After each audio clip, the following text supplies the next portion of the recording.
pleasant day to you all. Welcome to the discussion of the memo for history paper 1 November exams.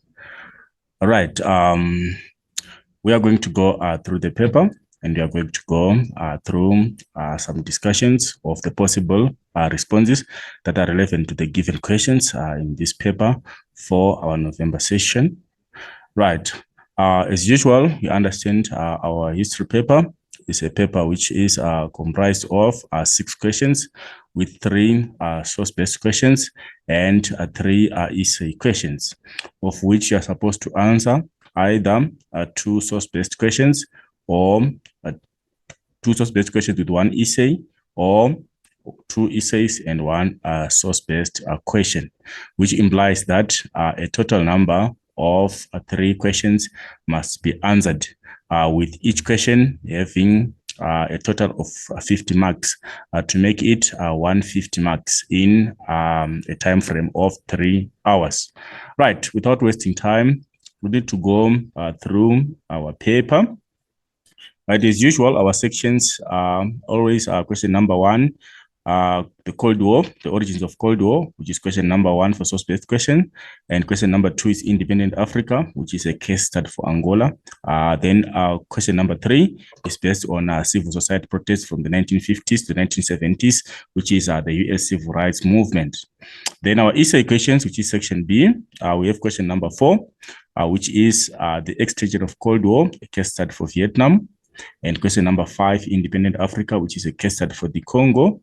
And lastly, we have the civil society protests from the 1950s to the 1970s. Our focus is the Black Power movement. Right, we go to our questions and we try to analyze our questions and try to relate the questions to the addendum, and also try to figure out the best possible responses. Right, our first question, we're going to look at our first question. The focus of our question is saying, how did the policy of containment contribute to Cold War tensions between the United States of America and the Soviet Union in 1947? How did the policy of containment contribute to Cold War tensions between the United States of America and the Soviet Union in 1947?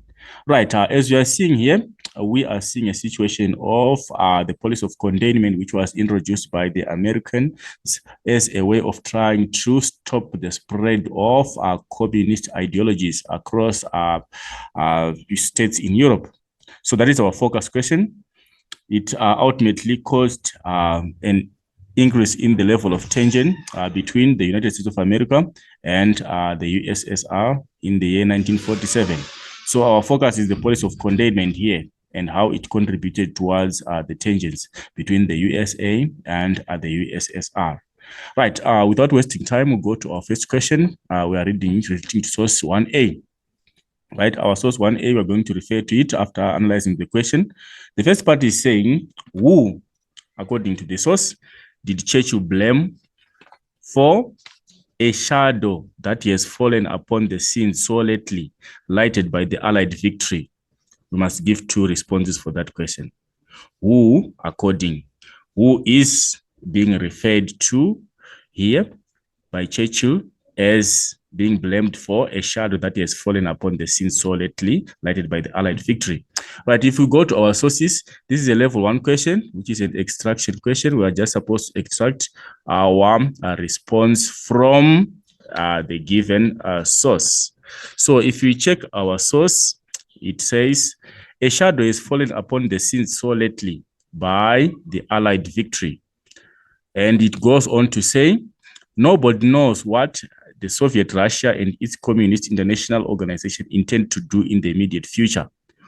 So the implication is the Soviet Russia and its Communist International Organization, they are the ones who are being blamed in this particular instance of our question. Who did Churchill blame for a shadow that has fallen upon the scenes? So they are blaming the Soviet Russia, and also they are blaming the Communist International Organization. So those are our responses for our first question.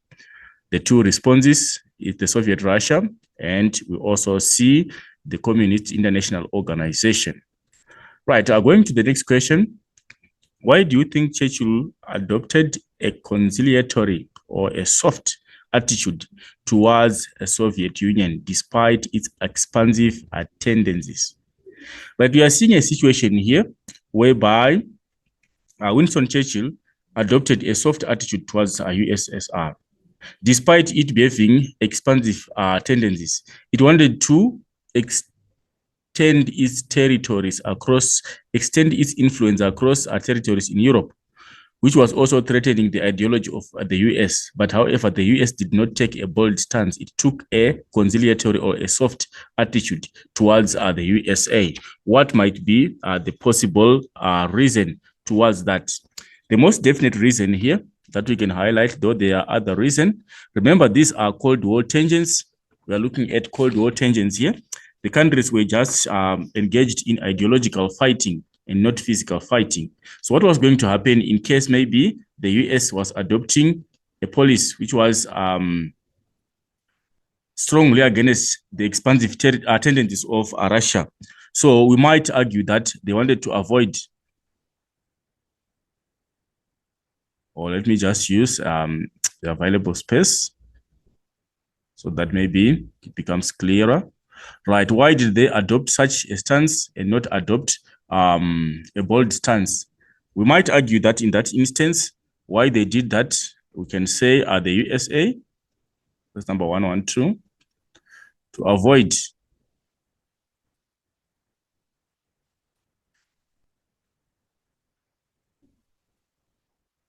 a physical confrontation.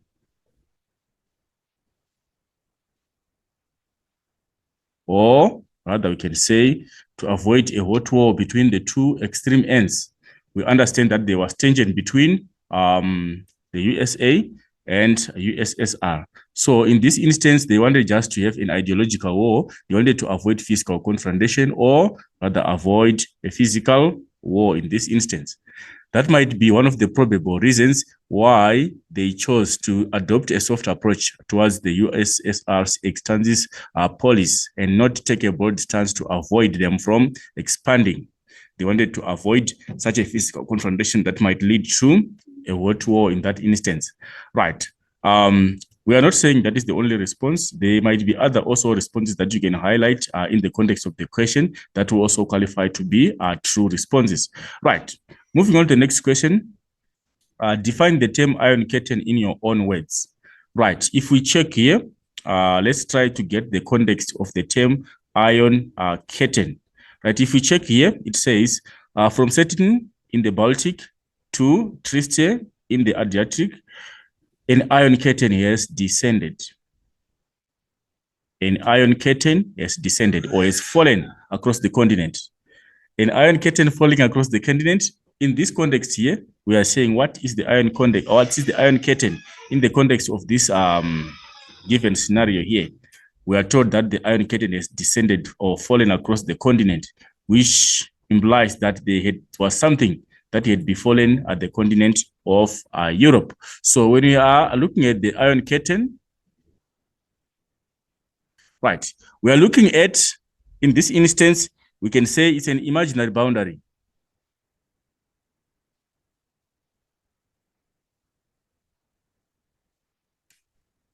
That separated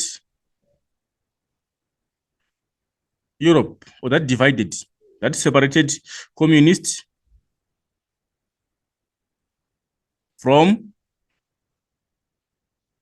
capitalists in Europe. That's the idea behind the iron curtain. We are saying the iron curtain here, it implies that there was now a boundary which was splitting Europe into two. The eastern side dominated by USSR and the western side dominated by capitalism. So we are now saying the effect of the descendants of the Iron Curtain, or the falling of the Iron Curtain, that was the implication of the coming of a boundary, which was imaginary, which was now dividing Europe into a communist side and a capitalist side. That's the implication of the Iron Curtain in this instance. Right, moving on to the next question, number 114. Right, number 114 is saying, comment on what Churchill implied by the words. All these famous cities and the population around them lie in what I must call the Soviet sphere. Lie in what I must call the Soviet sphere. Right, if we check in on the context of the question, where do we get that statement? It talks about this, behind that line lie all capitals of the ancient states, all those states that are indicated there, right? And it says all these famous cities and the populations around them lie in what I must call the Soviet sphere. That is where we're getting our statement. Is highlighting those cities in Eastern and Central Europe. And it continues to say all these famous cities and the populations around them lie in what I must call the Soviet sphere. So what the implication? The implication there is, if you have to take from it there, we can say the implication of that statement, it means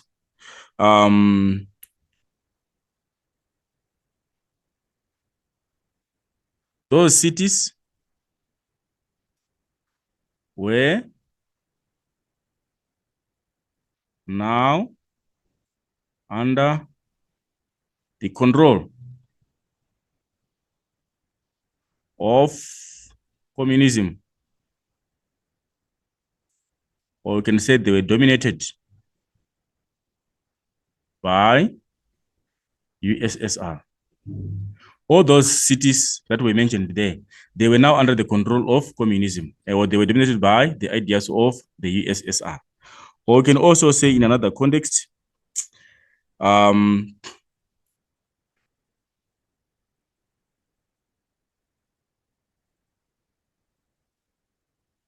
Eastern and part of Central Europe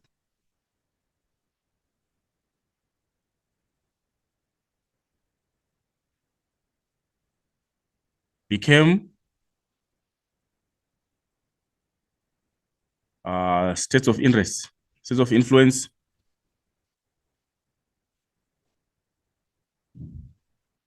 of the USSR, which implies that those cities in part of Eastern Europe or part of Central Europe, they became spheres of influence. They became spheres of interest. Those states, they were influenced by the USSR, or those cities and the people there were also influenced by the ideas of the USSR. And also, in other words, it implies that the world was split into capitalists and communists. Because if you see those states that have been limited, that is, those cities that were listed, they are mainly in the Eastern to Central, but not extending to the West. So the other implication is also that Europe was divided.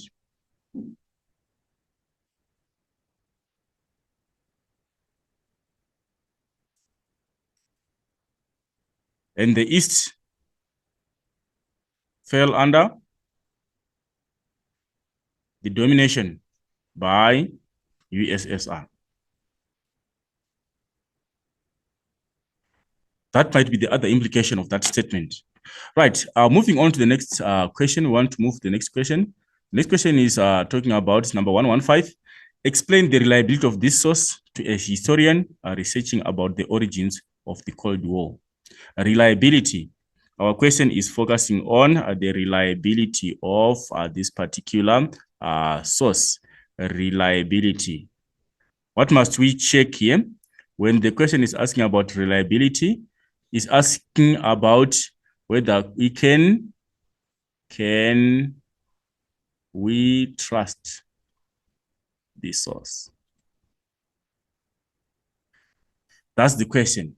Can we trust the source? You must ask yourself that question if you are to check on reliability. Can we trust this source? So let's go to the source and try to figure out elements of reliability in that particular source. As usual, I encourage people to check on the context of the source so that they can figure out. This context is saying the source below is an extract from the Iron Curtain, a speech delivered by Britain's former Prime Minister, Winston Churchill, in Fulton, Missouri, in the USA, on 5 March 1946. It was taken from the Chambers Book of Great Speeches, edited by A. Barnett, it highlights how communism had spread into Eastern Europe. So if you check that context of the source there, you can actually get the ideas of reliability of that particular source. One form of reliability here, it says it's a speech delivered by, it's a speech, which means when it's a speech, it's a primary source. It's one form of reliability. We say primary sources are more reliable compared to secondary sources because primary sources are eyewitness sources. They are more likely to be reliable compared to secondary sources. So for that reason, that being a speech, it also implies that it's a primary source and it's more reliable. And who produced the source? It was produced by Britain's former Prime Minister, Winston Churchill. It's also reliable for the sake that it was produced by the British former Prime Minister who was involved or who actively participated in the Cold War tensions, in that time of Cold War tensions between capitalism and communism. So we can also safely rely for the fact that it was produced by Britain's former Prime Minister. It's more reliable. And also if we check, it was produced on 5 March 1946, the time factor. If we check out the time, we understand 5 March 1946. That was when Cold War tensions were on at their height. So we can also safely rely on that because of the factor of time. The source was produced within the time frame of the historical event and therefore is more reliable. Unlike if it was produced 20 years later, some facts might be misrepresented or some facts might be lost because of the time factor. But this source was produced during the time of the onset of and the height of the Cold War tensions. So we can safely rely on that, given that the source was produced during the time of the heated Cold War tensions. And also besides that, we can also rely, because it was taken from the Chambers Book of Great Speeches, which is a reliable book that we can also safely rely on. The source where this extract was taken from, it was taken from a renowned history book, which makes it more reliable. So if you base on those aspects, you can be guaranteed that your responses will be correct. But we are not saying those are the only pieces of reliability that we can rely on. We can also figure out other possible factors that will guarantee that source to become regarded as a reliable source. Right, taking you to the next question. Right, the next question we are looking at source 1B. Explain the symbolic representation of the following. The symbolic representation of the following. We have the bear or the wolf, which is labeled communist infiltration and dictatorship threats. And we have the US aid hammer. Right, let's go to our addendum and look at those two. We want to look at the representation of those. Right. If we come here, we are seeing there's a wolf here, or it's either a bear or a wolf, which is advancing in that direction. And it says we are driving at, and it's labeled communist infiltration and dictatorship threats. And then we have the US aid. There is a hammer, which is labeled US aid. So we are referring to these two figures. This is the first figure for A. This is the other figure for B. So the symbolic representation of those ones. Right. This one here, the wolf, is representing, we check here, is representing, I will just put the label here. Right. It's representing the USSR with its ideas.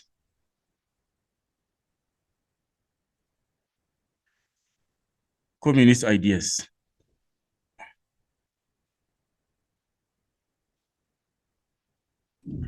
It's labeled communist infiltration and dictatorship.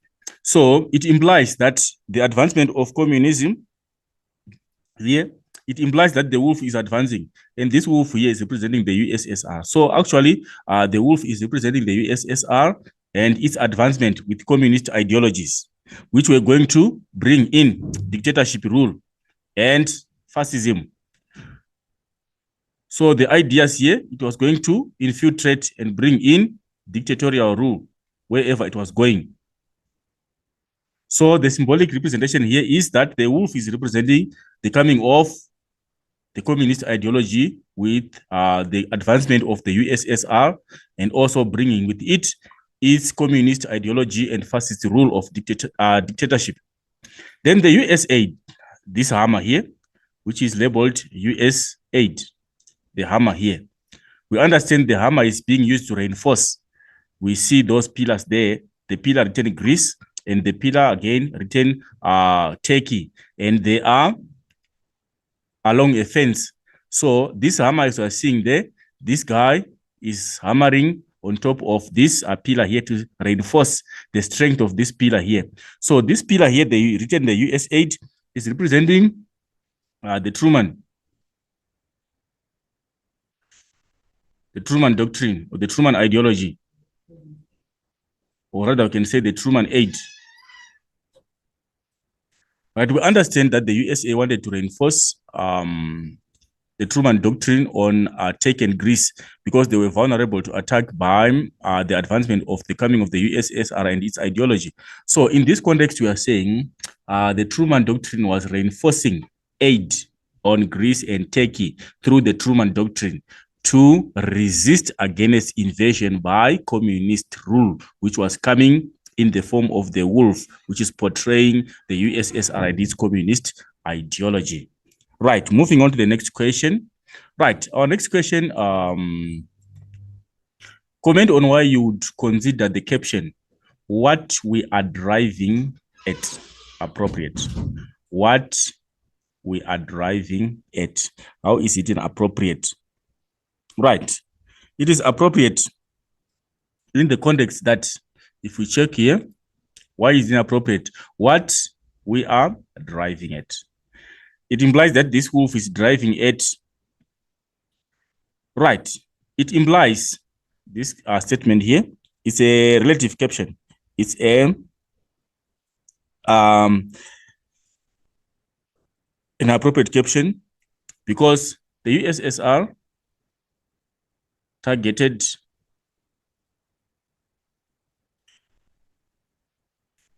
weaker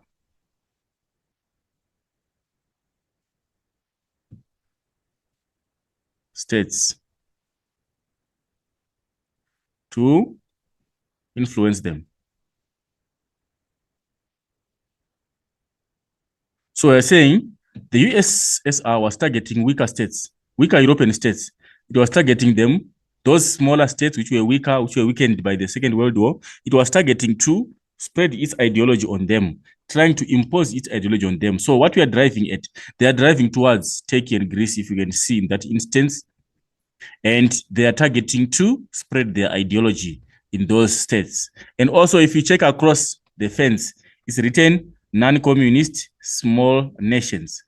All those other non-communist small nations, they were also the target. They were driving at their target. They were driving to attain their target of spreading their ideology in those non-communist small nations.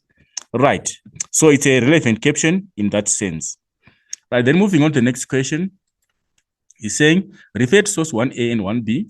Explain how the information in source 1A supports evidence in source 1B regarding the increasing threat of communism.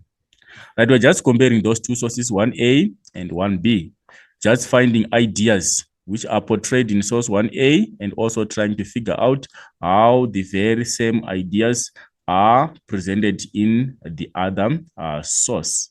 Right, we are focusing on the influence regarding the increase of threat of communism, the threat of communism. Right, if we check in our first source, we are told in our first source here, it is talking about, if we check on the first part, it says, talks about the Nobody knows what Soviet Russia and its communist international ideology intend to do in the immediate future with their expansive. It's talking about their expansive and proselytizing or persuasive tendencies. Right.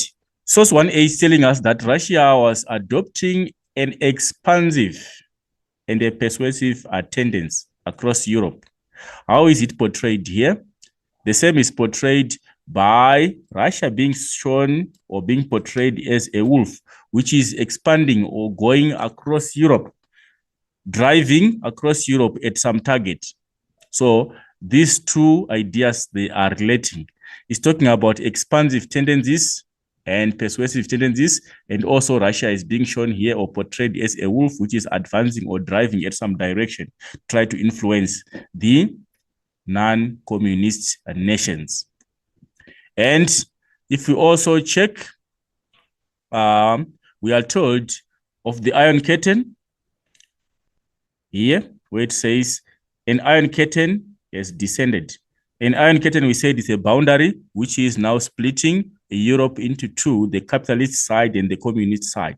The same idea is portrayed here by this fence here. The Iron Curtain, which is the boundary, is portrayed by the fence, which is now separating this side where Russia is coming from and this side where we have non-communist small nations. And with Greece and Turkey on the border, who were reinforced by the Truman aid through the Truman Doctrine. So it's another idea whereby we are seeing the Iron Curtain idea being portrayed in source 1A, and is also portrayed by a fence in the next next source, which is source 1B. So those two ideas, they are relating. Right. Then you can only highlight on those two ideas. There are other ideas that we can also try to figure out from that particular from those two particular sources, and try to relate how they are portrayed similarly in the two different sources. And we move on to the next question. We are studying source 1C. What, according to the source, was the first concern of the Marshall Plan policymakers?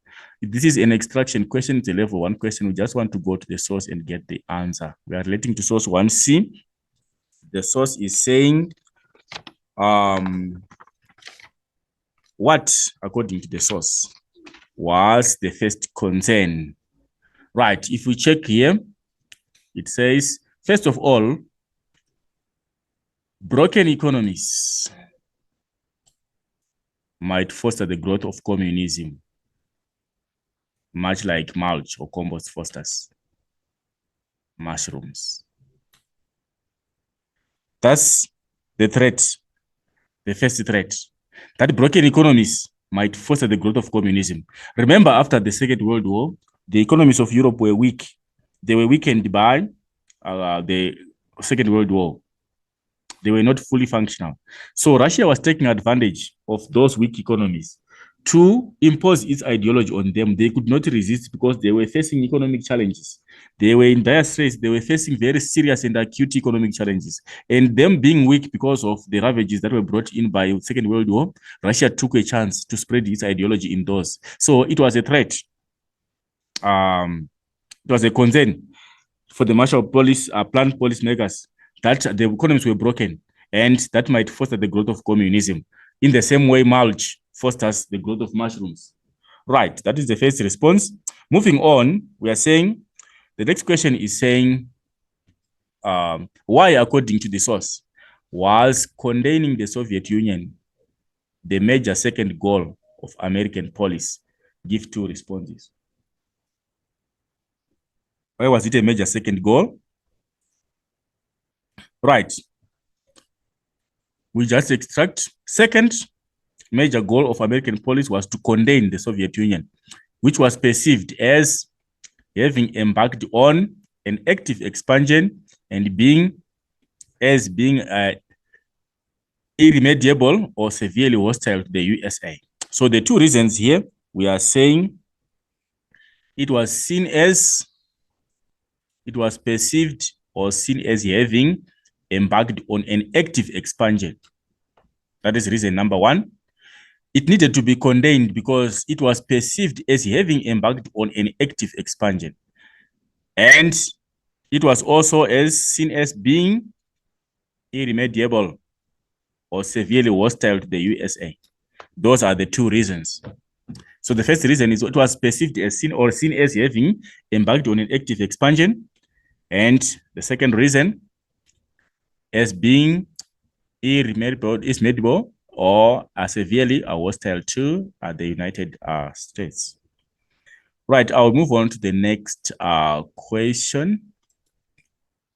Right, the next question is saying, quote two pieces of evidence from the source that suggests the aims of the third goal of the policy of containment. The third goal of the policy of containment is saying quote, which means we are just using the source. Right. It talks about Turkey and Greece would guard the Eastern Mediterranean because of their position. Right. They need to contain the Soviet Union plus the desire to rebuild the European economy came together in the third goal. So it was one, they need to contain the Soviet Union and the desire to rebuild the European economy. Those were the two. So it was initially the need to contain the Soviet Union and also the desire to rebuild the European economy. Right, it's an extraction question, which is a level 1 question. Explain the implication of the phrase, the drive for European integration in the context of the policy of containment. Right, where do we get that statement? This statement, we find it here. It says, they need to contain the Soviet Union plus the desire to rebuild the European economy came together in the third goal, which was the drive for European integration.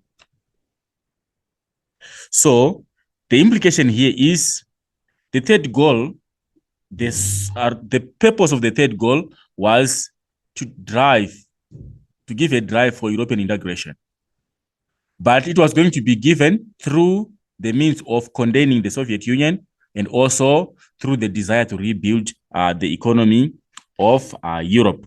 So the implication here of this statement, if you are to check on it, which was the drive for European integration, which was the drive for European integration. Right. We can safely say in this instance, this is number 144. Right. We can safely say in this context of this statement for number 144,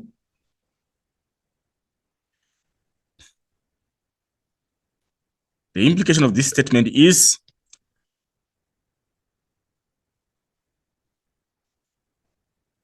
the Marshall Plan wanted to create a united Europe. Or we can say the target, they wanted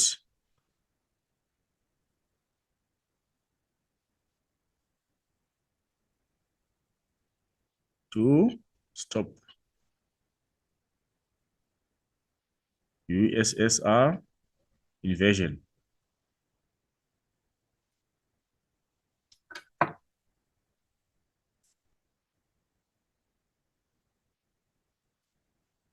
On weaker non-communists.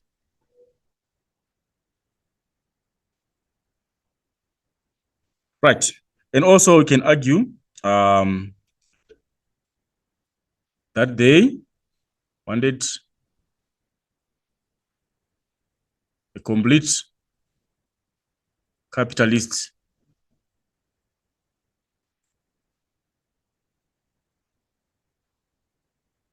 rule across Europe. Right. So the statement which says the drive for European integration, the implication of the phrase, what does it imply? The drive for European integration. It might mean that the Marshall Plan, in this instance, wanted to create a united Europe. They wanted to unite because by integration, we are saying they were seeing Europe as divided. It was supposed to be integrated. It was supposed to be brought together and brought to one sense and brought to one working arrangement. So they wanted to unite Europe, or we can say they wanted to stop the invasion on USSR, because this invasion here is the one that was causing a disintegration of Europe. Russia is spreading its ideology across Eastern Europe and also invading Central Europe, which was creating the Iron Curtain in this instance, which means Europe was being divided because of the invasions by USSR. So they wanted to stop the invasion by Russia so that Europe will be integrated or be brought to one common understanding. And also, you can say they wanted to complete a complete capitalist rule across Europe. In this context, we are looking at the USA. They wanted to dominate the whole of Europe, and they wanted to have it under the control of capitalist rule. That might be the other implication of the statement. Right, moving on to the next question. That was number 144. We move on to source 1D. Why, according to the source, was the Molotov plan created by the Soviet Union in 1947? Right, this is an extraction question. We just need to use the source. We go to the source and try to get the Molotov plan. It says Molotov plan was a system created by the Soviet Union in 1947 to provide aid to rebuild the countries in East Europe that were politically and economically aligned with the Soviet Union. That was the purpose of the Molotov plan. It had the same intention as the Marshall Plan, but however, the Molotov Plan was selective. They did not want to assist countries which were not inclined to the ideology of communism. It was a truly communist package for only those states that were pro-communist. So the Molotov Plan was initiated to provide aid to rebuild the countries in East Europe that were politically and economically aligned with the Soviet Union. Moving on to the next question, that is number 1.5.2. Quote 2 reasons from the source why the Soviet Union refused to accept financial aid from the Marshall Plan. Right. We want to quote 2 reasons why Russia refused to accept the aid. Right. It goes on to say, it can be seen as the USSR's version of the Marshall Plan, for which for political reasons, the Eastern Europe countries would not be able to join without leaving the Soviet sphere of influence. Soviet Foreign Minister Vyacheslav Molotov rejected the Marshall Plan of 1947, proposing the Molotov Plan. The Soviet-sponsored economic grouping, which was eventually expanded to become the Comecon. The Molotov Plan was symbolic of the Soviet Union's refusal to accept aid from the Marshall Plan or allow any of their satellite states to do so, because of their belief that the Marshall Plan, the plan was an attempt to weaken Soviet interests in their satellite states. And it also say, by making beneficiary or receiving countries economically dependent on the US. So their reason was, there are 2 reasons, if we are to quote today, why they refused. They said the Marshall Plan was an attempt to weaken Soviet interests. They said their acceptance of the plan, it meant that they were going to be weak in their influence, in their spheres of influence or spheres of interest in their satellite states. So they did not accept it because it was going to weaken the interest in their satellite states. And also, it was making beneficiary countries become economically dependent on the US. By being economically dependent, it also meant that the US was going to impose its ideology on those countries because already they were falling prey to the assistance by the USA. So those were their arguments against the Marshall Plan. That is why they could not accept the Marshall Plan for those 2 reasons. Right. Explain the term satellite states. Satellite states in the context of the Cold War. Explain satellite states. That is number 153. Right, we are going to explain this generally, and then we relate to the context. 153. Right, when we're talking of a satellite states, we are looking at countries that are dominated, or we can say they are influenced by a major state.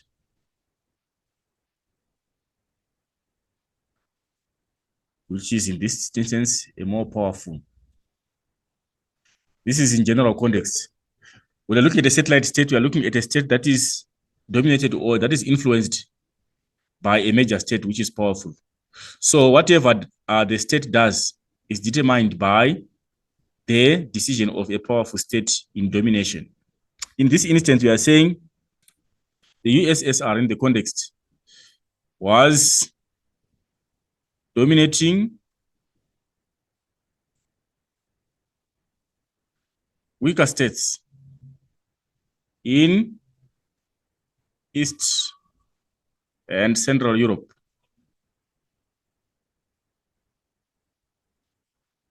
Those states were the satellite states. So we are referring to the weaker states onto which the communist ideology was imposed on them by the USSR through its expansive tendencies. So the USSR was dominating those weaker states in East Europe and also invading Central Europe. Those were the satellite states. The governments of those states were imposed by Russian ideology. The leaders were imposed by Russian ideology because they were pro-communist. They would listen to communist ideologies.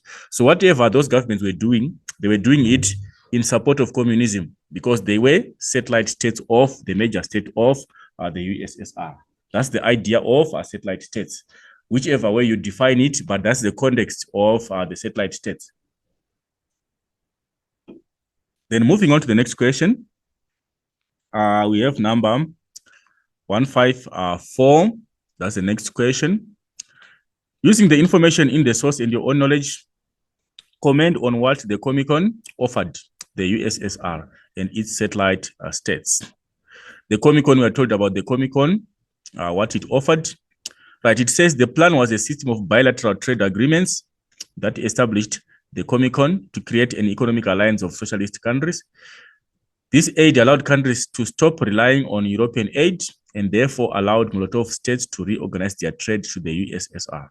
So basically it was based on trade and an economic alliance of socialist states. It offered for the provision and the creation of an economic alliance of socialist states, which meant that they created arrangements, trade arrangements. They were now in some form of trading blocks as countries of the socialist world because of the Comecon. And also this allowed countries in Europe to stop relying on American aid and therefore allowed for Molotov states to reorganize their trade to the USSR instead. Those were the provisions of the Comecon. But if you are to analyze this here, if you are to analyze this, we will actually see that the Comecon or the Molotov plan, ultimately, it did not produce positive results. It did not produce a notable positive results because of its underfunding. The USSR did not have enough funding to support the communist states, but however, it denied them the access to the Marshall Plan, which revived much of the rest of the Western European states. So those were the ideas of the Comecon. Right. Moving on to the next question, that is the paragraph question. The last question is the paragraph question. I will just highlight on how you're supposed to highlight and answer the question. Remember, our paragraph question, we must always answer it in the PIL format, and we must have a clear point, and then we must explain the point, and then we must give some evidence or some examples, then we must link. So I will use my typical example of how I would answer this question here. You can answer it in your own way, but however, we must have the PIL format being portrayed in that particular paragraph. The question is saying, using the information in the source and the relevant sources, Right. Write a paragraph about 8 lines, which is 80 words, explaining how the policy of containment contributed to Cold War tensions.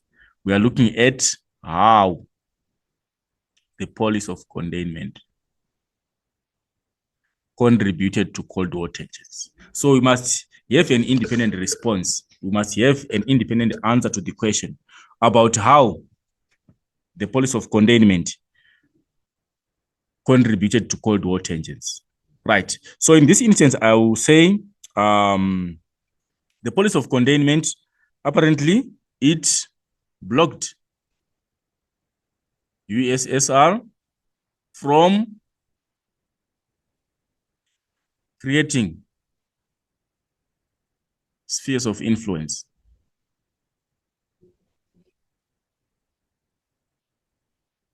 across Europe, or from expanding across Europe. That can be my independent answer. How? In the sense that the containment policy by USA, it blocked the attempt or the expansive tendencies of Russia to spread this ideology of communism across Europe. That was the source of tension. Someone is trying to advance their ideas and you are blocking them through your policy. So it widened the rift between the USSR and the USA. Then you explain.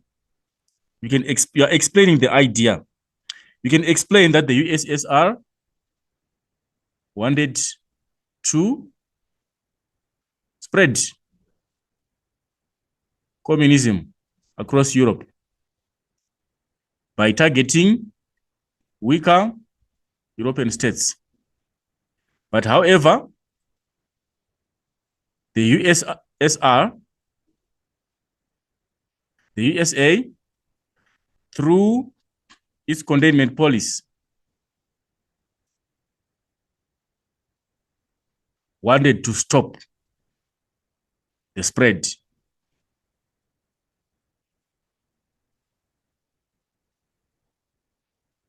of communism. Then you go on to highlight evidences of the expansion by USSR in spreading its ideas. Like if you can quote source 1A, it talks about expansive tendencies. The USSR and its communist bloc, they adopt an expansive tendency. It's evidence to support that USSR wanted to spread these ideas. Then you also quote some other evidence about the USA trying to stop the spread. Talk about the Iron Curtain. Europe was divided into two, the capitalist side and the communist side. You can go to the source of the cartoon, where there is the hammer of the US aid. It's evidence. Through the Truman Doctrine, the USA supported Greece and Turkey to resist against Russia invasion. It's evidence that you get from that source. So you can figure out your evidence from different sources. Then you link your paragraph to show that whatever you were discussing here is supporting the fact that US attempt to block USSR from creating spheres of influence. Through those means, it widened the tension between the two extreme ends. That is basically how you must answer your paragraph question in PL format. Right, that takes us to the end of the question. We are going to move on to question number 2, and we are going to highlight the possible responses for question number 2. As usual, our question number 2 is Independent Africa, which is the focus on Angola. Our focus of the question is saying, why did the United States of America become involved in the Angolan Civil War from 1975? That is our focus. Right, so moving on to the question. Which country, according to the source, did not want the MPLA to gain control of Luanda, the capital city of Angola? That is an extraction question. We can get it here. The United States of America did not want the MPLA to gain control of Angola. So it's a clear extraction question. The answer is the USA for the first question. It's clear. Name 3 provisions in the source for the Central Intelligence Agency involvement in Africa. The 3 provisions, we are supposed to extract them again from the source. The 3 provisions, you find them here. it talks about gaining control under the direction of the Secretary of State, Henry Kissinger, of the CIA. Operations gained through underground in 1975. Provisions for the U.S. involvement in Africa were intentionally vague and stated that the CIA's involvement in Africa was to be a provision of material, support, and advice to create a stable climate in the new independent African countries. So the three provisions: provision of material, 1, of support, 2, and advice. Those were the three provisions mentioned. Then moving on to the next question. Using the information in the source and your own knowledge, explain why you think it was necessary for the CIA to covertly support UNITA and FINLA in 1975. This word here, covertly, is a key word in our question. Right. What does that imply if you are saying America was assisting FNLA and UNITA covertly? Covertly. Right. I will just briefly explain so that you figure out sense from that particular context of the question. Our question is question number 1.3. So I'll just try to highlight 213 here. Right. We are saying the USA was offering aid covertly. Covertly, in other words, it means secretly. They did not want to disclose that they were involved in Angola. They were hiding their aid to the movements in Angola. They were hiding. Why were they hiding that provision? Why did they not provide help openly? Right. In this instance here, the first and most definite response is the American government feared widespread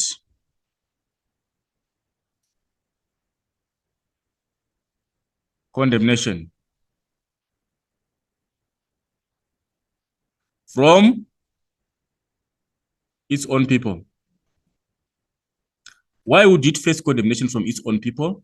Remember, America was involved in Vietnam War. In the most recent previous era, America was involved in Vietnam, and it lost that war. And that war, it costed the American economy, and also it costed lives. So many soldiers were lost in that particular war. So it meant that the people of America would not accept such a decision for the USA to keep on getting involved in foreign politics, which were not beneficial for them. They would condemn the government. And also, for one reason, we would say the government would be threatened by widespread protests.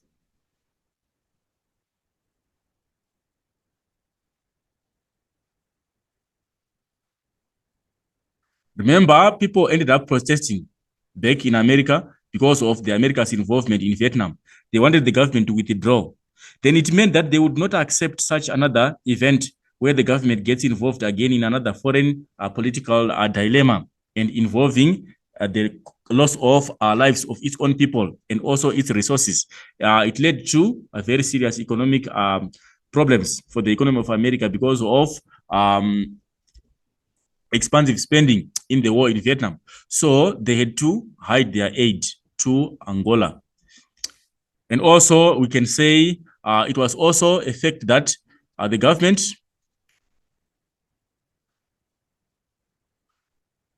feared to become unpopular, or it was going to lose support from its own people. People were no longer going to support that government's decision. They would lose support. If there was going to be an election, it means that they were going to lose the election because people were no longer in support of their decisions of getting involved in foreign politics and spending a lot of money and also losing a lot of lives for getting involved in foreign politics. So the Americans had to hide their involvement in Angola for some of those reasons. Right, moving on to the next question.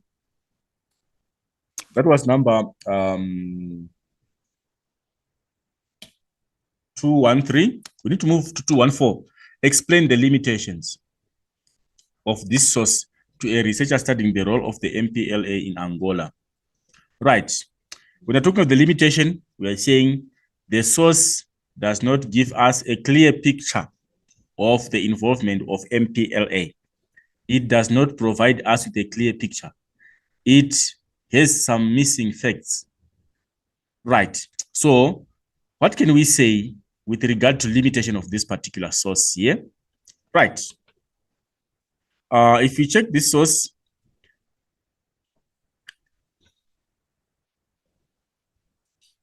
it says the source is an extract from the book Kisinga in Angola, Influence of Personality of Foreign Policy working paper by M. Guter. It highlights how the United States of U.S. Secretary of State Henry Kissinger influenced American foreign policy towards Angola. Right. So if we check, when we're looking at the limitation of this source, we are looking at question number 214. Right. This source is limited in the sense that it's biased. It's biased, it has bias. It's one-sided. It only focuses on the USA's perspective.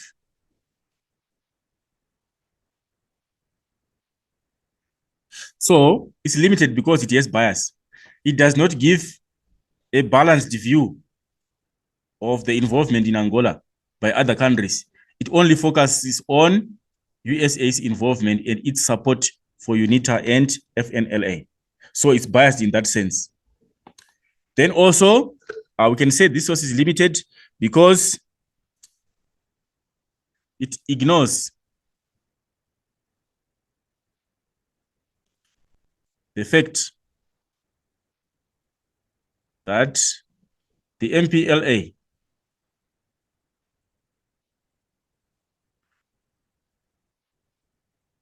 was the most powerful movement of the three.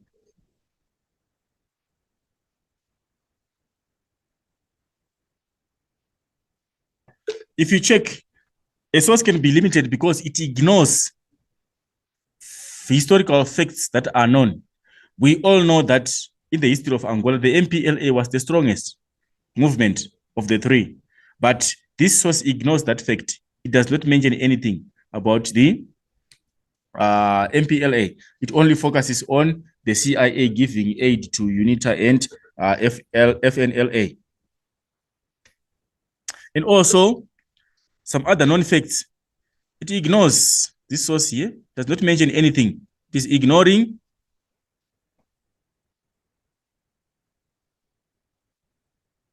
the support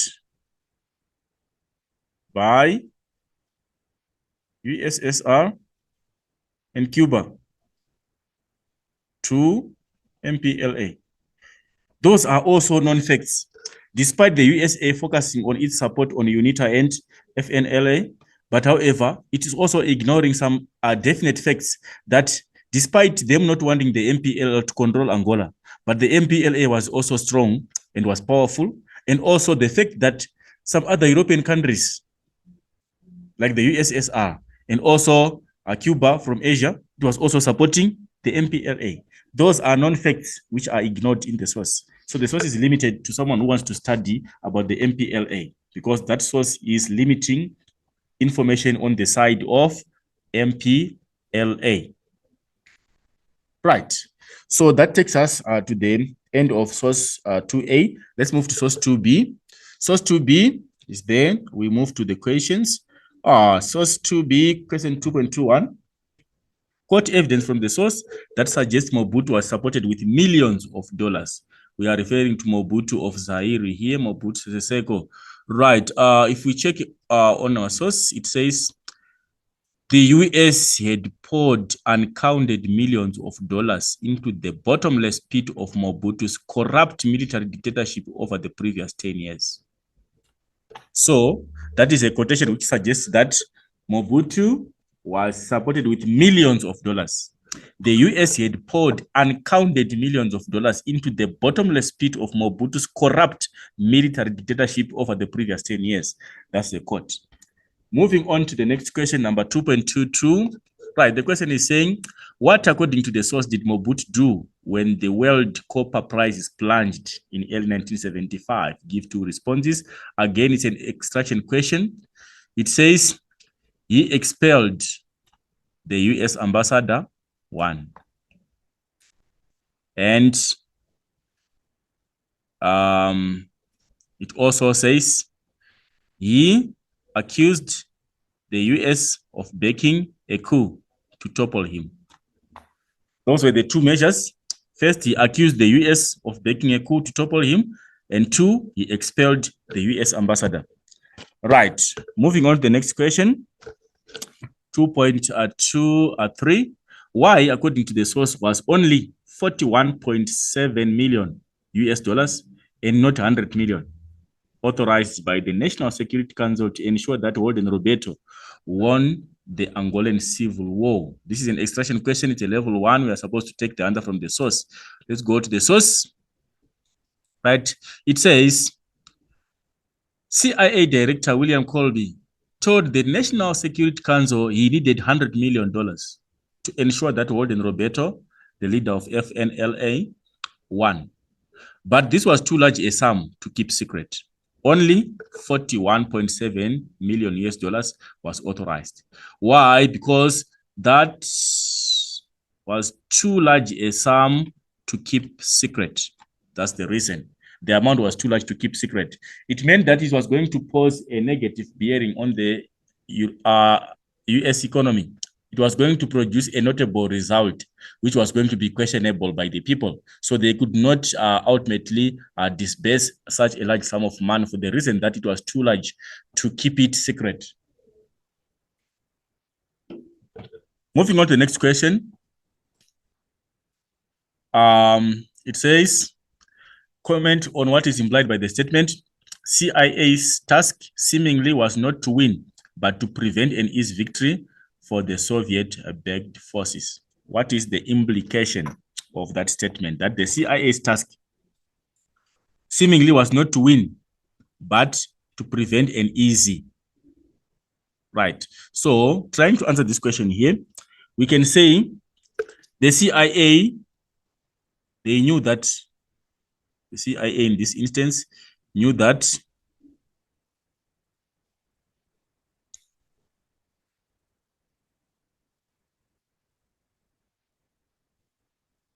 they could not win. In this instance, we are saying UNITA and FNLA, which they supported. They knew that they would not win in that war, but rather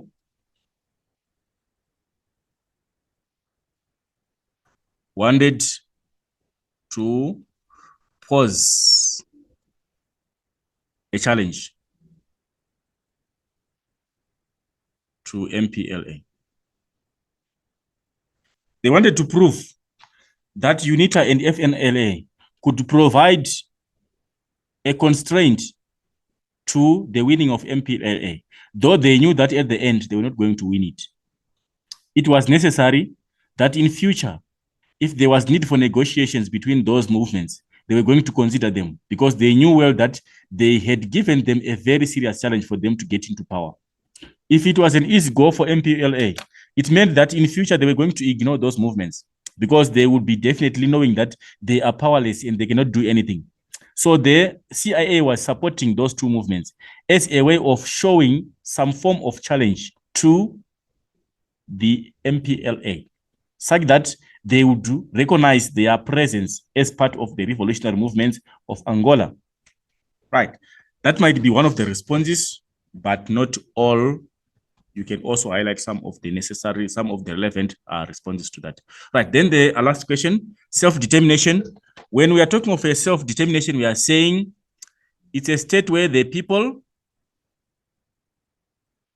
have a right to shape or their destiny. Their destiny, we are saying their future. People have got a right to determine their future. Their future in terms of politics, Their political future is in their hands. In a self-determination, we allow people to choose their leaders. Their social life, their economic life is in the hands of the people in a self-determination. So people, when they have a right to shape their destiny or their future, that is a self-determination. Right, moving on to the next source. Quote and two pieces of evidence mentioned in the source that explains why Wuslander was opposed to covert operation programs in Angola. It's a court question. We're supposed to pick from the source. Why was he opposing covert involvement in Angola? He wanted an open involvement in the Angolan politics. Right, if you are to check that source, it says why he was opposing it.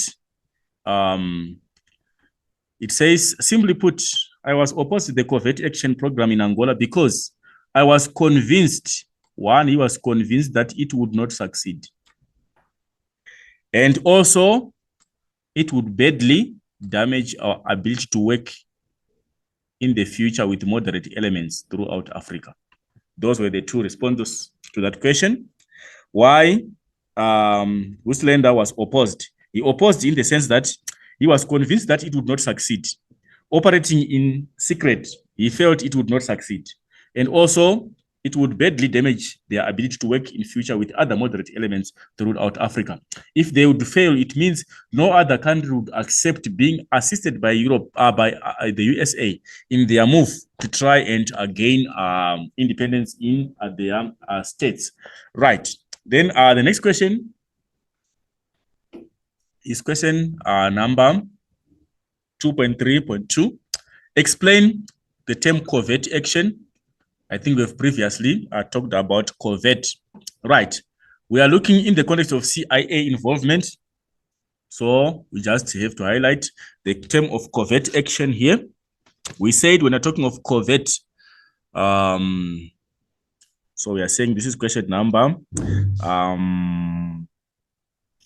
2.3.2, covert action. Right, covert, we said this is secret. So we are saying in the context of the CIA, we are saying the CIA providing secret aid and being involved in secretive operations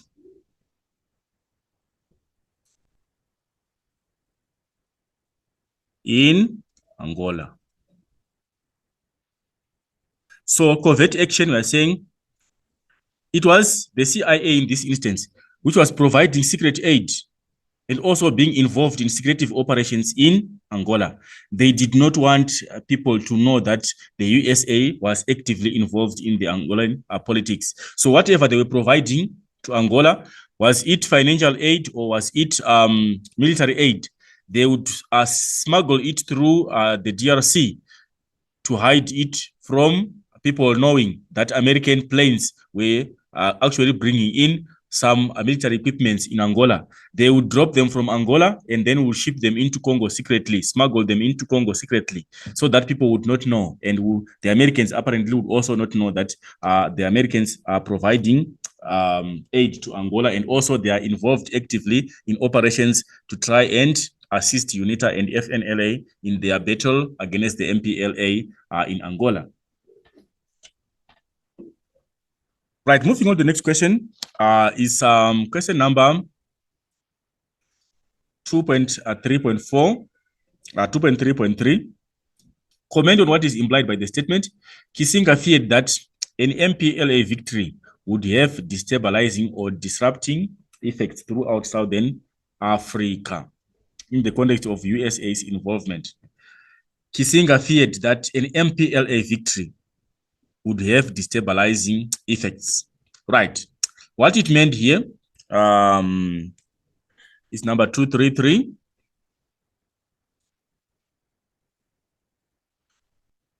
233. If MPL was going to succeed, it was going to destabilize the region. Why? Because USSR would influence Angola and the Southern African region.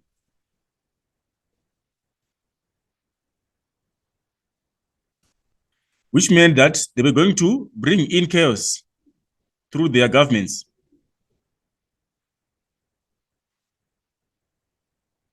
Dictatorship rule.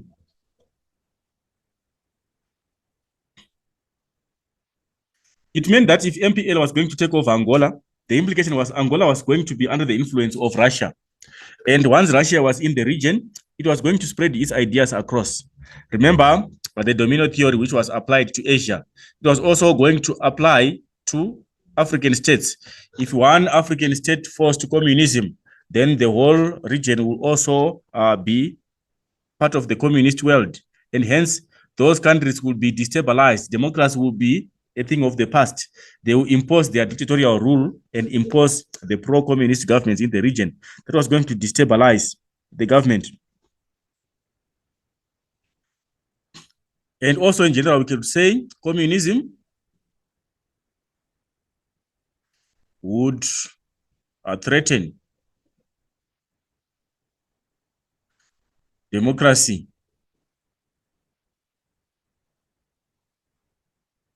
in the region. People would be exposed to fascist rule if Angola was to dominate, to be dominated by the USSR through MPLA. So that was going to also threaten the democracy in the region. Right. And any other suggestion that you can come out with? Right, number 234, the next question. What, according to the source, did Uslander do during his all-night session with Senator Clark at Killoran's Luanda residence? Give 2 responses. This is an extraction question. What did he do? I did my best to argue the US police position and defend the covert action program during my all-night session with Senator Clark at Killoran Luanda residence. Right, so our response is he had to argue, he did his best to argue the US police position, 1, and he had to defend the covert action program. Those are the 2 responses for that particular question. It's a level 1 question where we're supposed to give 2 responses. Right, moving on to the last source, just 2D. It says, comment on why you would not agree with Kissinga's statement.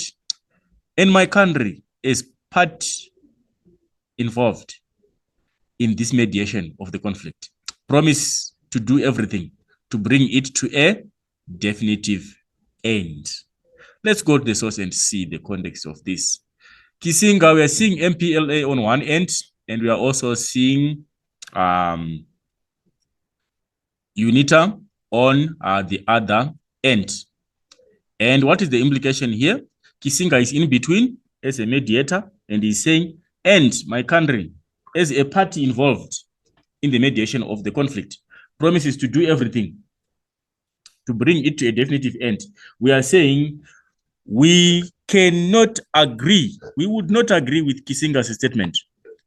Why we would not agree with this statement here? Right, we might not agree to that statement for a reason that the USA, if we can check here, we cannot agree with what he's saying because it's definite that the USA wanted UNITA victory. So they would not mediate to the extent of fairness. They will be biased towards UNITA in their mediation. So what he's saying, we cannot agree with it. That he will bring to a definitive end. Never, because he is on the side of UNITA in this instance. And also, what can we also argue? The USA, even though they're mediating, they would continue funding UNITA. As we can also see there, is pushing aid towards UNITA while he's trying to mediate. So in this instance, we are saying we cannot agree with him. He is giving UNITA support and nothing to MPLA, which means that they would continue funding UNITA and UNITA will keep on fighting MPLA. And that will never bring a definitive end. That will never bring an end to the conflict, though they are trying to appear as if they are mediating between the two. So you can highlight some other reasons as to why we would not agree with that particular statement. Or besides talking about funding, we can also see the Americans providing, USA providing weapons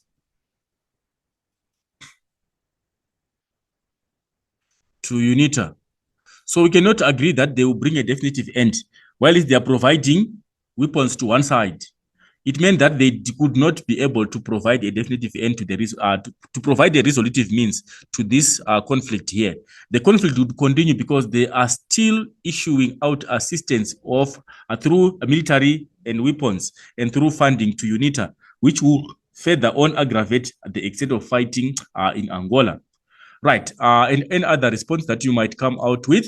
Moving on to the next question, what conclusion can be drawn from the cartoonist portrayal of the following liberation movements regarding their relations with the USA? The MPLA, let's look at the portrayal of the MPLA, their relationship with the USA. If we check this guy, he's sweating. And if we can see his appearance there. Right. What kind of relationship here? This is typical of a rival relationship. Rivalry. There is enmity between these two. Or we can describe the relationship as an opposing relation. One is against the other. Or we can say this is a divergent relation. There is lack of trust there between these two. They are rivals, they are enemies. This one is communist, this one is capitalist. And then this trying to mediate. There's lack of trust in this relationship. Then if you check UNITA, you see this guy is appearing to be very happy. He's even smiling. So the relationship on this side, we can say these ones are close associates. In this instance, they're working together, they are allies. They're working together. They are affiliates. They have got an affiliate relationship, working together for one common goal. Or we can say they are having a coalition. They are united in their fight against UNITA. So they have good relations. That is why he's smiling here. He's receiving some goodies. He's receiving some weapons to fight against this one who is not receiving anything. And also, if you can check here, this guy is showing that he's even scared. And also, we can see that the relationship here is that of untrustworthy. There is lack of trust with this guy through Kissinger here, which is representing the USA. Right. Let's look at the next question. Refer to source 2A and 2D. Comment on how the information in source 2A supports evidence in source 2D regarding the involvement of USA in Angola. Right. Let's look at the two sources and try to figure out the evidence. If we check source 2A, we want to figure an idea here, right? Source 2A is talking about, we want to compare source 2A to 2D. Right, if you look at source 2A saying, talk about that, source 2A is here, sorry. Let me just erase off some of the markings here so that we can figure out a sense. Source 2A, if we are to figure out here, what is it saying? It is saying the United States of America did not want the Movement Popular Liberation of Angola, MPLA, to gain control of Angola. And under the direction of the Secretary of State, Henry Kissinger, CIA, operations in Angola gained serious ground in 1975. Right. The United States of America did not want the USA to gain control. Did not want the MPL to gain control. How is this idea portrayed here? The idea is portrayed, if you can check here, by this facial expression. It shows that the MPLA is being neglected in this mediation by Kissinger. Kissinger is biased towards UNITA. If you can see, he's pushing aid on this side here, which means he did not want this side to succeed. That is why he's supporting this side. So this idea is portrayed again. The fact that Americans did not want the MPLA to control Angola is portrayed by how Kissinger is pushing aid towards UNITA while he's ignoring the MPLA on his other side. Is one idea that you can put that is portrayed in those two sources. Then another idea, you can also go back to the source A. It says here, the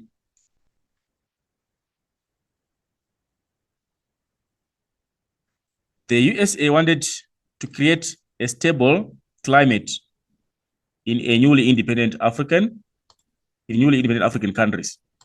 It wanted to create a stable climate. How is that supported? It's supported by the fact that Kissinger is saying his country is part of the mediation of the conflict. The fact that Kissinger is saying America is part of the mediation process, it also suggests that the USA wanted to create a peaceful state, create a peaceful and stable climate in independent African states. Its support. And also it talks about here, if you go to source A, it talks about the USA providing covert aid. It talks about $22 million in covert support.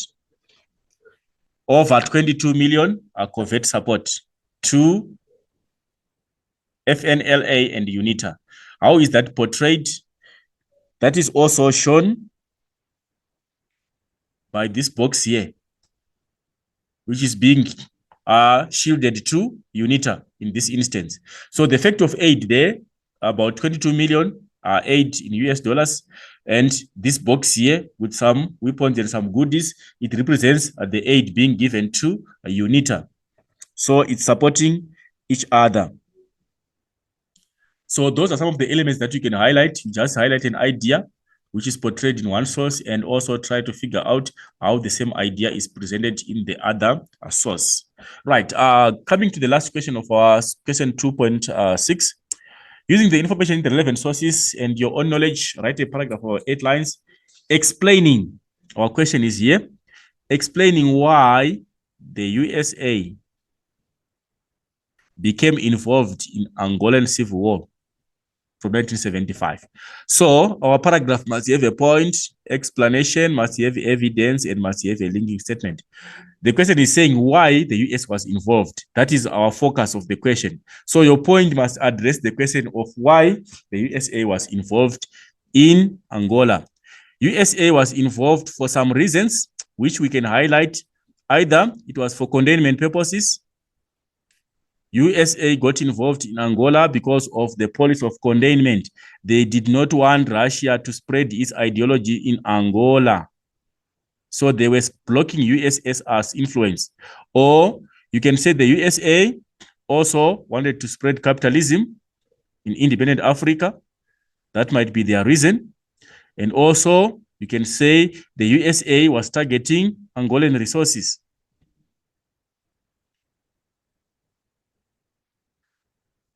Which was mainly oil, and also you can talk of mineral resources. Those are some of the reasons that you can highlight on the US. Then you explain, you are giving further details. Why was America blocking through containment theory, the USA? They were fearing that the USA would destabilize the region.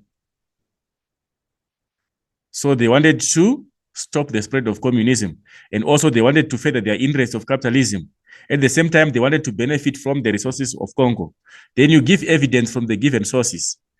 That is where you now highlight those pieces of evidences that you can figure out from any of those sources, any relevant sources. America provided covert aid to UNITA. It's some form of evidence. America wanted to claimed that if they would allow the USSR to influence Angola, it was going to destabilize the region as evidence. You highlight all those forms of evidence and then you link back to your line of argument. You would have done justice to your paragraph question in PIL format. Right, that takes us to the end of question number 2. We need to move on to question number 3, which is our question on the focus of the question is how did the non-violent approach adopted by Martin Luther King Jr. characterize the civil society protests in the USA during the 1960s? Right, we go to our first question. Our first question is talking about who, according to the source, indirectly influenced King Jr. to apply the non-violent approach to specific problems of African Americans. This is an extraction question. Right.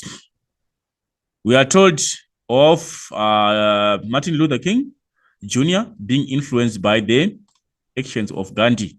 So we are looking at Mahatma Gandhi here being a character who influenced the ideas of non-violent protests against the British in India.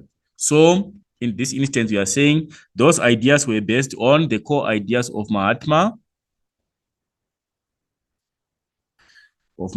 Gandhi, India. What, according to the source, did King Jr. learn from a sermon by President of Howard University, Mordecai Johnson, regarding nonviolent approach? What did he learn? Right. So this we are going to extract from the source. Right. It says, for King, the heart of Gandhi's nonviolent was love in the spiritual, transcendent, or divine form of the word. In the face of coercive intimidation or racist British rule, Gandhi so loved his oppressors that he refused to take up arms against them. That was what Martin Luther learned, that he must love his oppressors and that he refused to take up arms against them. We are saying you must not fight against your oppressors, you must love them if you are to adopt a non-violent approach of protests. Right. The next question, define the term non-violent. Mass protests. Right. This question here requires us to define non-violent as an aspect of the question. Non-violent, we are saying this is peaceful demonstration. And the term mass, it implies that it is being done by large numbers. So combining the two to make a statement, we are saying this is a peaceful protest or a peaceful demonstration by a large group of people. If you are to define non-term mass protest, because the term mass must also be addressed. So it's a peaceful demonstration by a large group of people if you are defining it in simple context. Explain what King Jr. implied by the statement. It, non-violence, means putting oneself in the face of violence in the context of civil society protests. That is number 314. What's the implication of that statement? It meant putting oneself in the face of violence. Right. This is 314. It meant that they sacrificed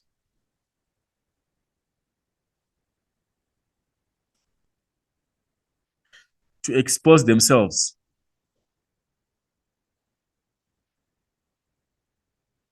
to police brutality or to harm, because the police would respond in a harsh way that would harm the protesters, even though they were non-violent. Or the statement would also imply that the police would respond harshly to the protesters.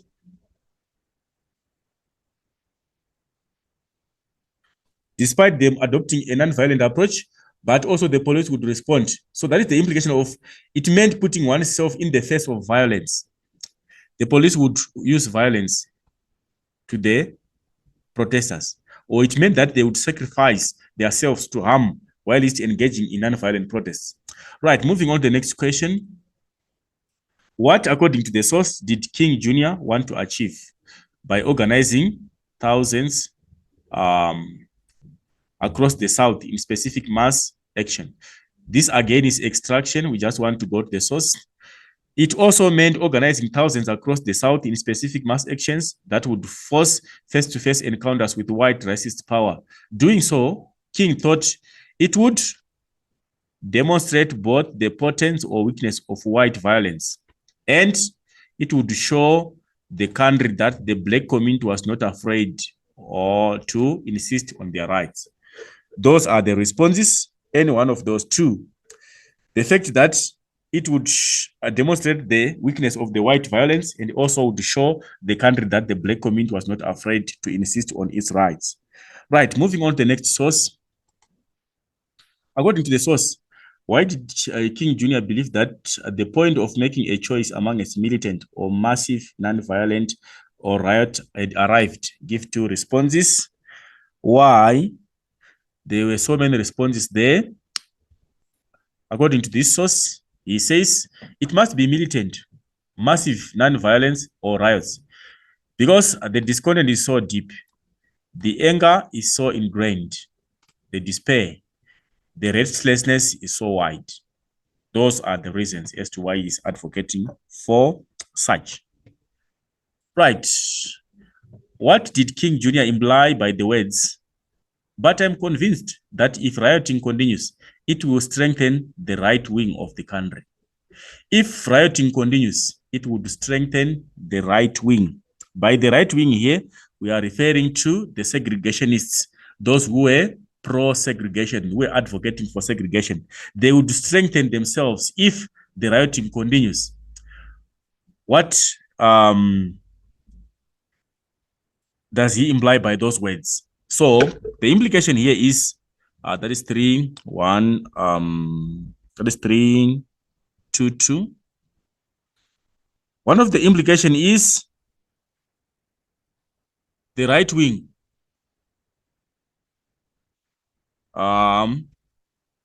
would find excuses or would find justifications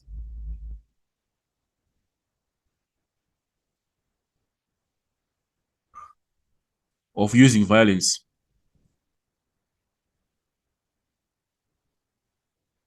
against protesters. If they would riot, it also implied that it would be justified for the right wing to use violence on them. So they will strengthen and they will use more violent means because they will be using non-violent means of protesting. So by using non-violent means of protesting, it implied that there was no justification for the right wing to use violence on them. But if they will also resort to rioting or violent means, then it would justify the fact that the right wing must also use violent means and strengthen their side. And also, it will imply that the right wing will dominate through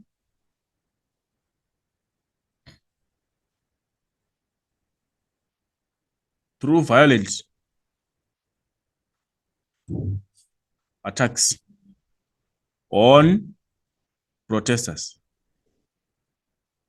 So they will apparently gain an upper hand. They will dominate because already they have the means to use violence on those protesters, which implies that if they continue rioting, it will also give power to the right wing to be successful in their means to use violence. And also it will imply that more violent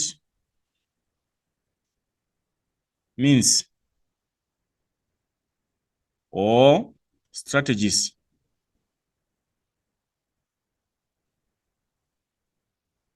would be employed against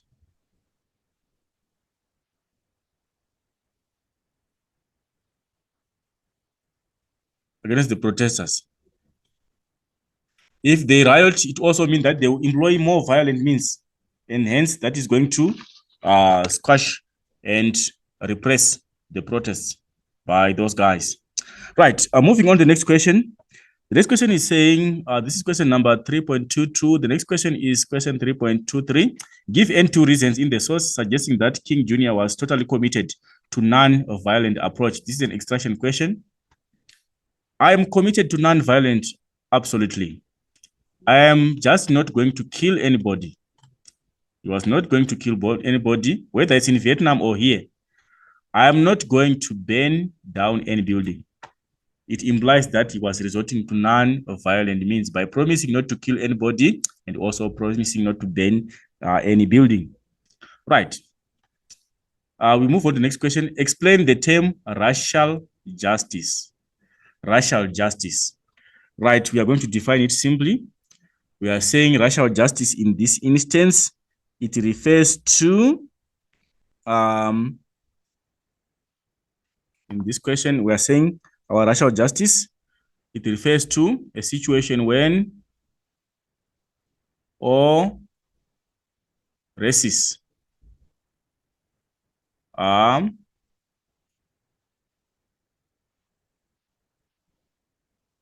respected, or their rights.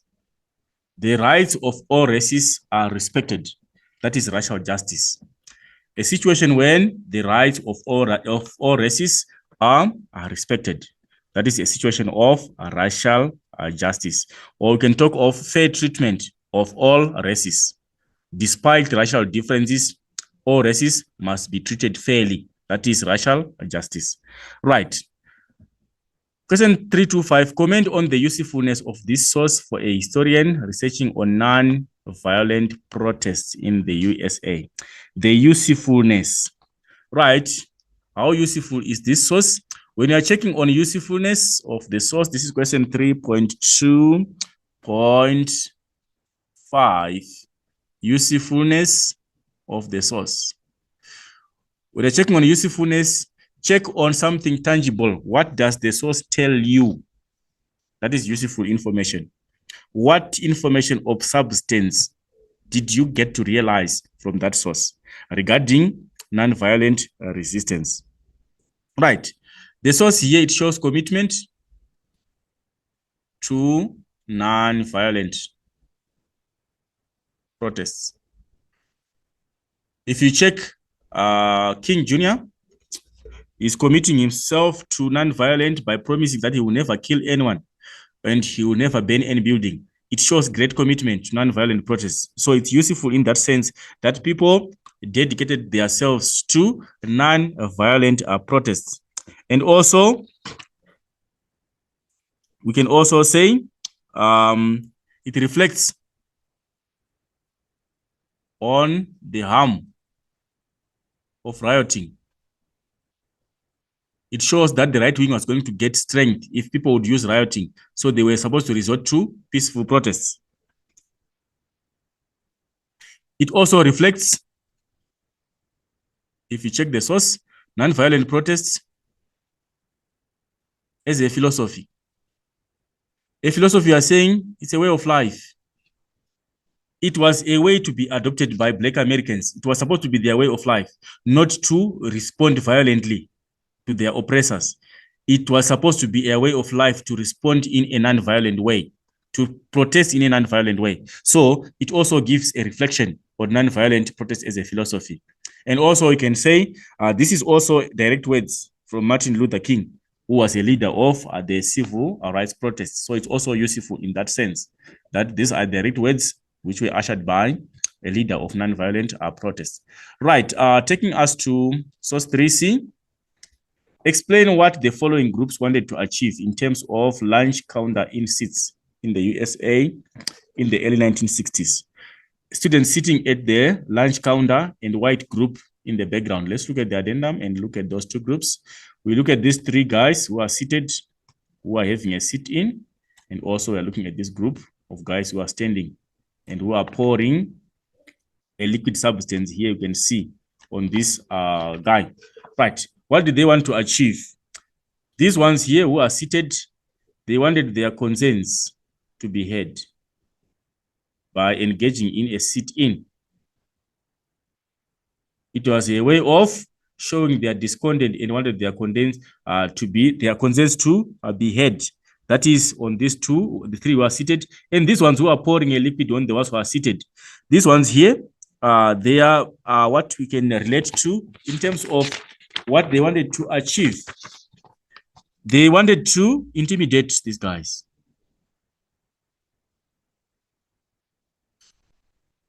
They wanted to scare these guys.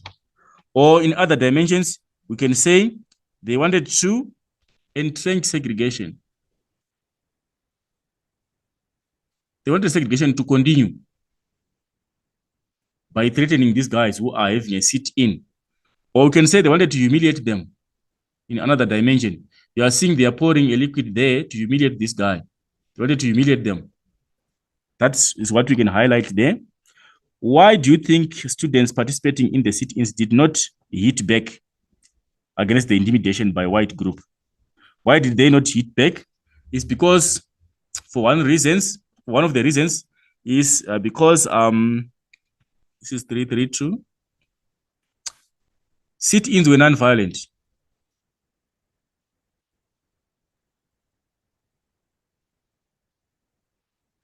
They would not fight back because they were engaging in a non-violent protest. Their idea was a non-violent protest.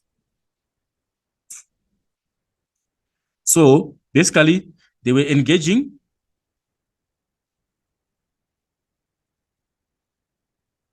in non-violent protests.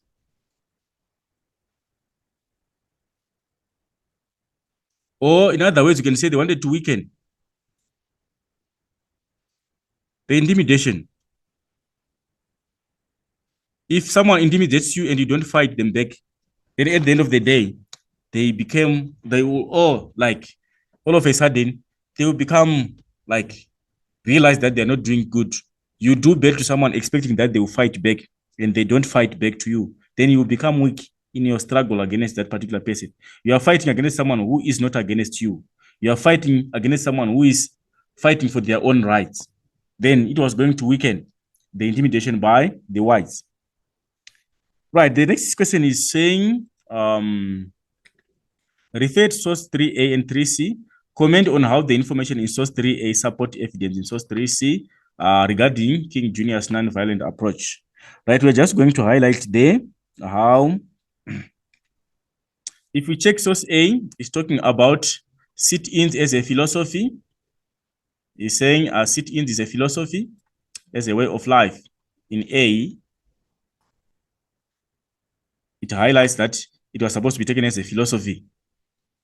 And how is it implied? It's a way of life. It is also shown as a philosophy through the sit-ins, which were non-violent. These guys are sitting in, and they are not causing any violence. So it supports each other. And also, it talks about the coercive rule of the British. If we check where it is described being Mahatma Gandhi, it says, in the face of coercive or intimidating British rule, the British were intimidating or trying to scare the Indians. But we are also seeing the same idea here. These whites are pouring a liquid here to try to intimidate these guys. It's the same idea which is portrayed there. And also it talks about non-violent protests weakening, demonstrating the weakness of white violence. And also here, they are trying to cause some form of violence by pouring a liquid on the guy on a sit-in. But however, their cohesion is going to get weak because he's not responding. So those ideas are correlated. They support each other from the two different sources. Right, moving on to the last source, study source 3D, 351, quote two criticisms from the source that were leveled against King Jr.'s nonviolent approach by Malcolm X. This is an extraction question. We just go to the source and try to quote the evidence. He says here, Malcolm X goes beyond that in some of the things I've heard him say. to say that this is deliberately a philosophy of love of the oppressor, which he identified completely as non-violent movement. He says the philosophy movement are actually encouraged by whites. Right. Why are they encouraging non-violent protests? Because he's leveling the accusation that because it makes them comfortable, makes them believe that the Negroes are submissive and they are passive creatures. Those were the accusations of non-violent protests. It accuses non-violent protests in the sense that it makes the whites comfortable. And also it believes that the Black Americans were submissive, they are meek, and also they are supine, they are passive creatures. Right. Moving on to the next question. Give any two examples of protests in the source that King Jr. believed touched the conscience and established a sense of shame amongst the white community. The two were sit-ins, the sit-in movement, and the Birmingham movement through the freedom rides. So it was the freedom rides and the sit-ins. Those were the two types of protests that weakened the in the question. The protests that are believed touched the conscience and established a sense of shame amongst the white, because they were using the freedom rides, which was non-violent, and also they were using the sit-ins. So those were the two forms of protests. Moving on to the next question. Explain the implication of the following concern raised by James Baldwin. Whether it will be possible to condemn the Negro people within the framework of non-violence. The implication of the statement. What does that imply? Right. Whether it would be possible to condemn the Negro people, we're referring to the Black Americans, within this framework of non-violence. Right. The implication here is, when you're looking at this,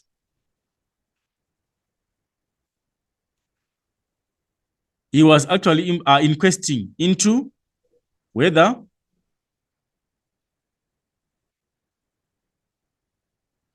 all Black Americans were going to support non-violent protests. It's an inquest. It's trying to figure out or trying to justify if all blacks were going to support the idea of non-violent protests. Whether if it was possible to condemn the Negro people within this framework of non-violence. Was it possible that all the Black people were going to support non-violent protests? Or, in other ways, it says non-violent protests, they proved to be a weak challenge by some Black Americans. In another dimension, it means non-violent protests, they were seen as a weak way of challenging segregation by some other Black Americans. Or we can also say some Black Americans supported more radical means against segregation. For example, we can talk of rioting.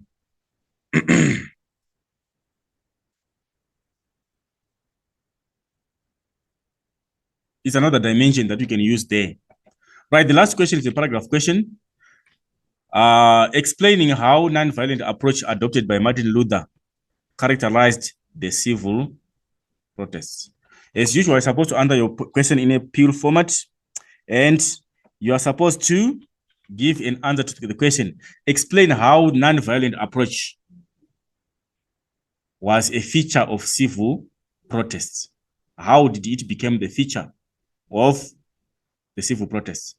So in your answer, you can explain that it became a characteristic of civil protests through the enactment of the sit-ins and also through the freedom rides. That is your answer to the question. Through Martin Luther's ideas, Black Americans got to be conscientized to engage in nonviolent protests in the form of the freedom rides and in the form of the sit-ins. Then you explain how they enacted those sit-ins and the freedom rides. And then you go on to give substantial evidence from the given sources to support the sit-ins and also to support nonviolence. The commitment by Martin Luther to engage himself in nonviolent protests. You also show the sit-ins as in another source. You explain and give evidence, then you link back to the line of argument to support that nonviolent protest approach became a feature of civil society protests.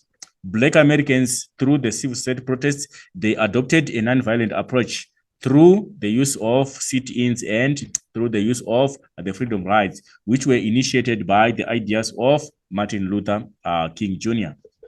That takes us to the end of our section A. Right. We are going to just highlight on how you are supposed to answer the essay questions on section B. Our first question is question number 4, the extension of Cold War, a case study on Vietnam. I understand the content for this essay questions, you'll be having them because you're having it both. The content basically is the same, but what changes here is the context of the question. You are supposed to align your question in the context of the given question.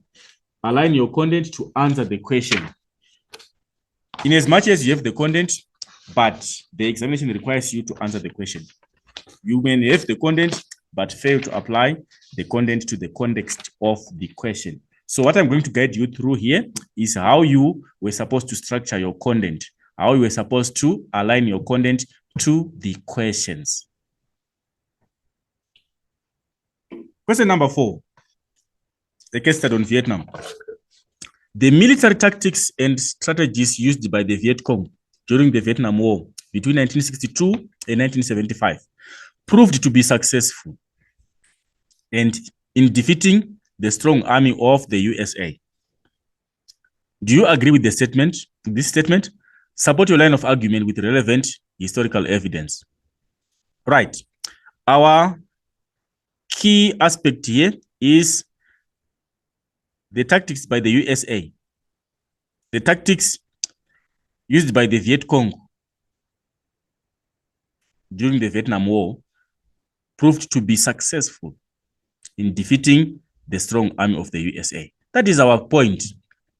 The Viet Cong strategies and tactics proved to be successful in defeating the strong army. Do you agree with this?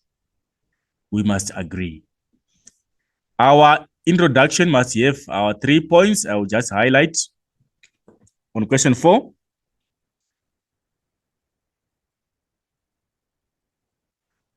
Right. Number 1, your line of argument in agreement. Because we know that the result was in favor of the Viet Cong. The Viet Cong was able to defeat the Americans. So you must agree with the statement. Why? We want a reason. Viet Cong strategies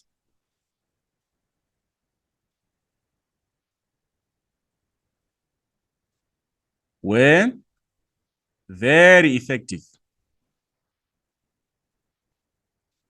And ultimately, it led to the victory of the Viet Cong in the Vietnam War. We know the result of the war. Then you elaborate. This essay is going to further explain on the tactics and strategy that were employed by the Viet Cong in the Vietnam War against the Americans. That is your introduction, which is contextualized.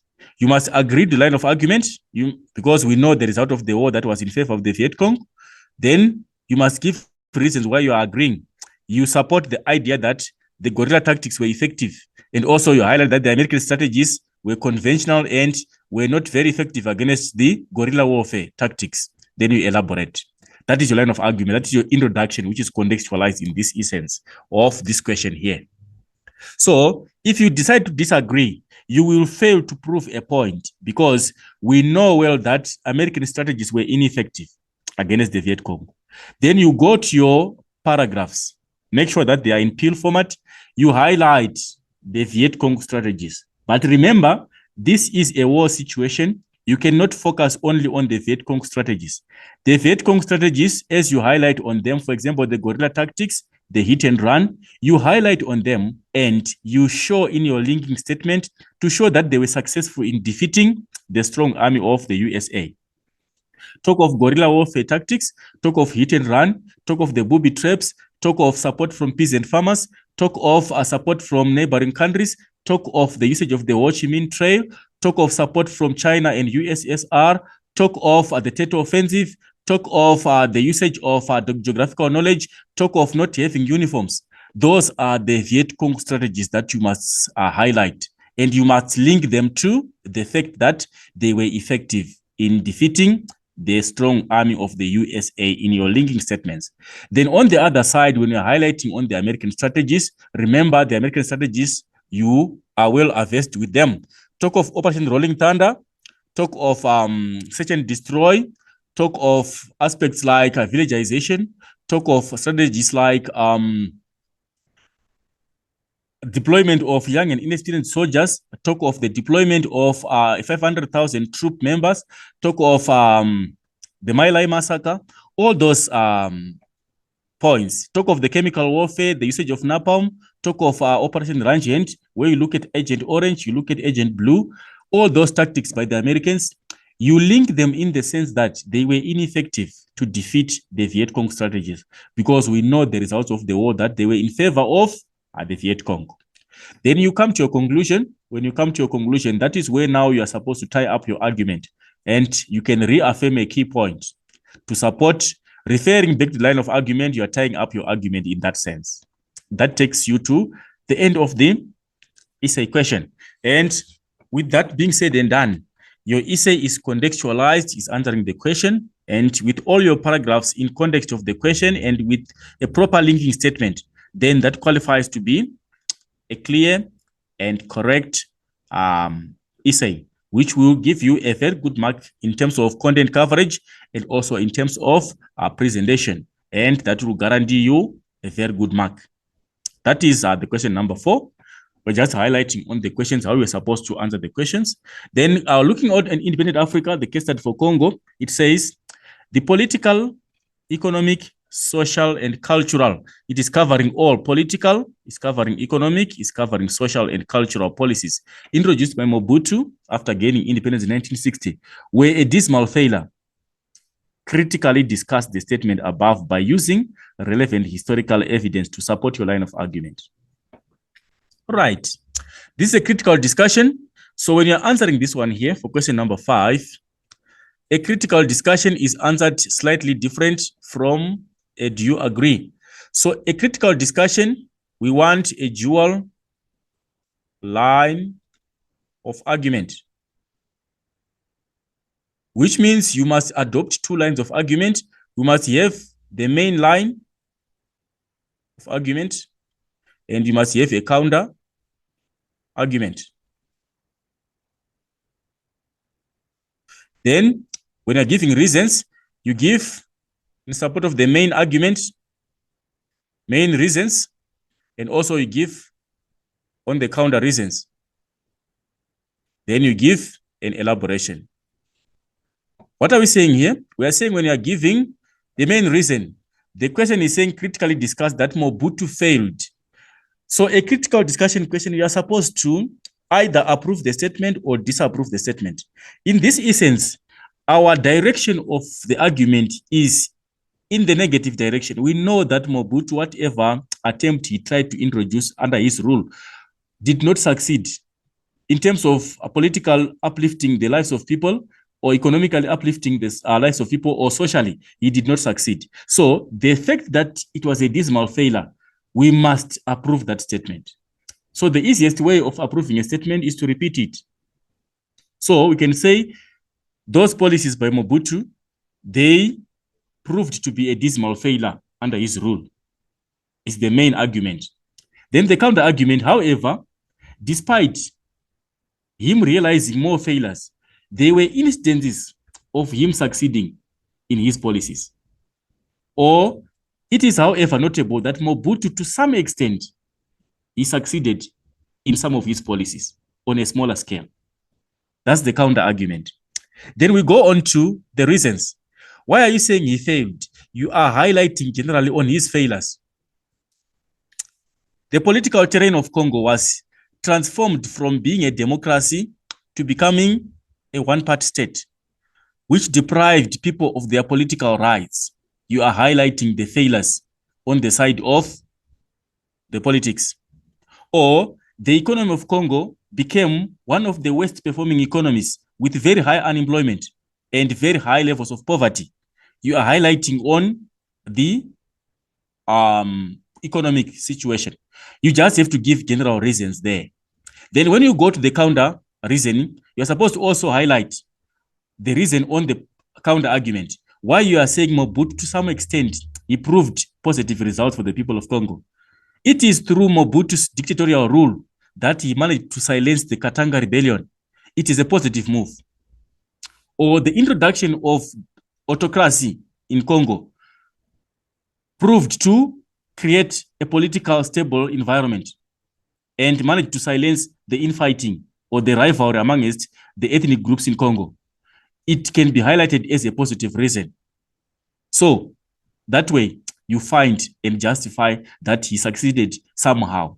Then you elaborate what historical evidence are you going to use in the presentation. Then in this essay, you have to balance your argument. You have to provide some positives in the essay. Though your main argument is on the negative, we are saying Mobutu failed dismally. You highlight on economic policies like nationalization, where he took over control of previously private-owned businesses. You look at Zairenization, where he replaced foreigners with Zaire people. You look at policies like kleptocracy, which was a self-enriching policy. You look at nepotism. You look at corruption. All those policies, how they impacted on the economy of Congo. Right. You go on to political. You look at Mobutu coming to power through a coup. You look at Mobutu becoming a dictator. You look at Mobutu seeing democracy as a foreign policy, which was not part of African society. You look at Mobutu creating an elitistic society, elitism. You look at Mobutu under the political terrain, creating a one-party state where all people were supposed to be part of this own political movement. So all those, and you try to link and show how negative was it towards the political development of the independent Congo. Then you go to social, look at education. What happened to education? Look at him withdrawing funding in primary education and how it impacted on the enrollment of primary education. Look at him adopting and taking over the usage of French as a medium of instruction in schools. Look at him letting the public servants going unpaid for days and for months and ultimately for a longer period of time, how it impacted on the health provision and how it impacted on the welfare of the people of Congo. Then you also highlight on some positives of what he did, and you try to link to the counter argument that despite there being much of the negative side, they must also be part of some positives in the discussion. And then you tie back, you link back to your question or to your line of argument, and you conclude your argument. That becomes a full and detailed discussion for that particular question. Then if you go on to the last question, which is question number 6, right? The question number 6 is saying, explain to what extent did the Black Power movement was successful in organizing African Americans to challenge racial discrimination. How successful was it? To what extent was the Black Power movement successful in influencing African Americans to challenge the ideas of discrimination and segregation in the USA during the 1960s? Right. So in that sense there, we can ultimately say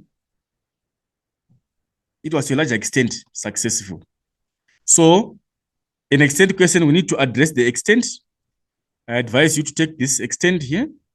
To a large extent, it was successful. It was successful. Why are you saying it was successful? It was successful because African Americans were able to openly challenge segregation through non-violent means.